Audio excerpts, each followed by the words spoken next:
There's a quiet enemy attacking us every day, all the time. It doesn't make noise, it doesn't smell. We don't see it, but it's there, floating in the air we think is clean. It's a poison we make ourselves with our way of life and comfort. I'm talking about air pollution, that toxic cloud that covers our cities and slowly makes us sick. We worry about crime and the economy, but while we do that, we're breathing a chemical mix that's slowly killing us. It's the perfect killer, because no one points the finger at it. The air in our cities has a price, and we pay it with our health. Asthma, allergies, breathing problems, heart problems, and even cancer. And the saddest part, we've gotten used to it.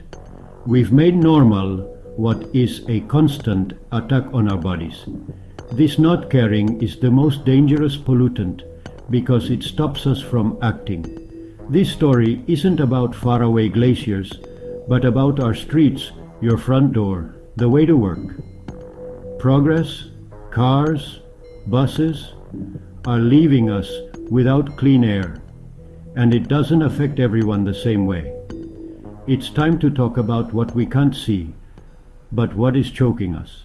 Let's get to the point. What is vehicle pollution? It's everything that comes out of cars, trucks, buses, and motorcycles. It's not just smoke, it's a chemical mix, a cocktail of stuff that forms when fuel burns. Imagine the exhaust pipe as the chimney of a toxic factory driving down the street. The main players: carbon monoxide, which steals your oxygen; nitrogen oxides, which irritate your lungs; particulate matter, PM 2.5, invisible particles that get deep into your lungs.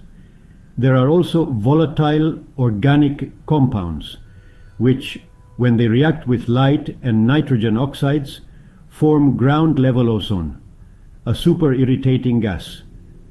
Every time you speed up, every time you brake, every engine stopped at a traffic light is a small dose of poison. Understanding this is the first step. It's not just smoke, it's a mix of gases and particles made to make us sick. Progress, as we understand it, is costing us the air, and we all pay for it every single day. Where does all this stuff that cars put out go? It doesn't go up, it stays down here. The heavier pollution, like tiny bits and nitrogen stuff, floats close to the ground. It piles up in a layer up to about 5 feet high, right where people walking, biking, and kids breathe. The most harmful area is where people who walk live their lives. Those who drive with air conditioning are a bit safer, but those who walk or wait for the bus breathe the worst air. Studies show that the amount of PM 2.5, which is tiny particles 1 meter off the ground, can be up to 60% higher than at 3 meters. A child in a stroller breathes much dirtier air than the adult pushing it. The city is like a swimming pool where the worst stuff gathers at the bottom, and we are swimming in it. It's like a chemical war at ground level, and our breathing tubes are the trenches, and it's making us sick. Let's put a face to this tragedy. The most vulnerable are children. Children breathe more times per minute and are right in the zone of highest concentration of pollutants. Every walk down an avenue is a direct exposure to the worst of the pollution. Then we have the street workers, newspaper sellers, street vendors, traffic agents, sanitation workers. Their office is the street. Their air is toxic. They suffer from chronic respiratory diseases, cardiovascular problems, and a reduced life expectancy. Let's not forget pedestrians and cyclists. Instead of being the healthiest way to get around, in the city it's a risk. When they exercise, they breathe in more contaminated air and more deeply. And those who live close to the asphalt in ground floor or first floor apartments on avenues breathe poison 24 hours a day.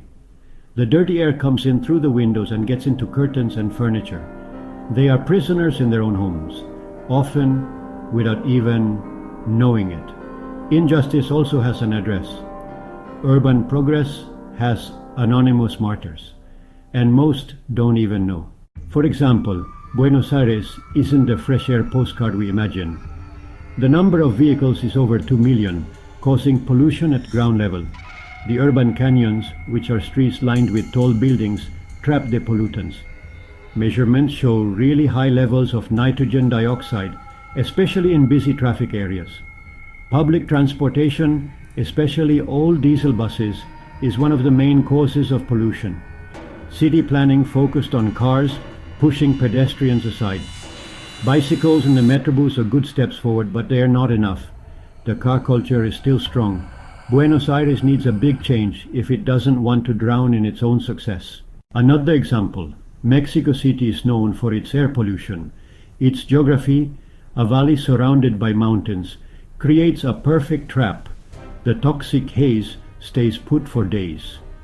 Traffic is the main problem, with millions of cars that are old and not well kept. Programs like Hoy No Circula, No Driving Today, help, but they're not enough. The levels of ground level ozone go above what's healthy. Environmental emergencies are a normal thing. Classes are cancelled and people are told to stay home.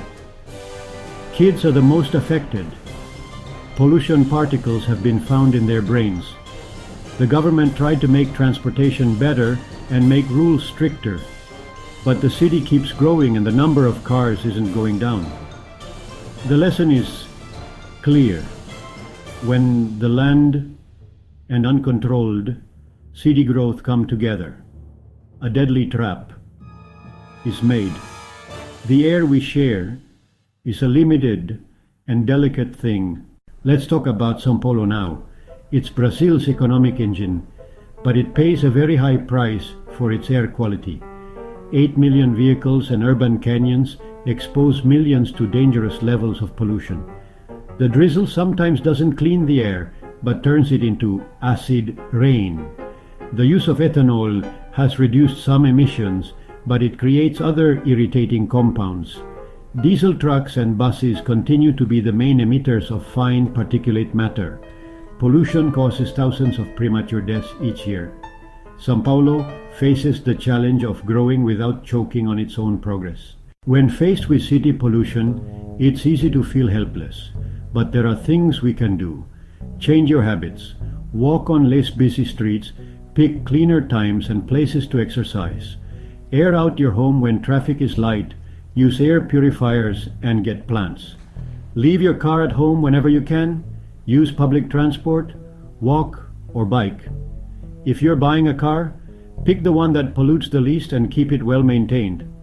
These are small actions, but millions of people can make a huge impact. It's not just about saving the planet, but about saving ourselves too. The difference in air quality might be just one block away. Using common sense is our first line of defense. Every car less on the street is a little less poison in the air. We can't keep ignoring the dirty air that makes us sick and kills us, hurting those who are most at risk. It's a big public health problem that needs to be fixed now. It's a basic human right. To fix this, we need governments that put people first. Clean public transportation, bike paths, wide sidewalks, green spaces, and strict rules. But it also depends on us to think about our comfort, use our cars less, share rides, walk, or ride bikes. The fight for clean air is won through public rules and the small choices we make every day. It's a big change in how we live. What kind of air do we want to breathe tomorrow? What kind of air will we leave for our kids? We can get used to the harmful fog, or we can do something about it. Because the air is something we all share. If we don't take care of it together, we'll choke together. The choice is still ours. Today we saw how air pollution affects our health and our environment. Taking care of the air is everyone's job. I am Carlos Alberto. If you liked the video, please subscribe and leave your thoughts in the comments. What do you think about this topic? See you next time, friends.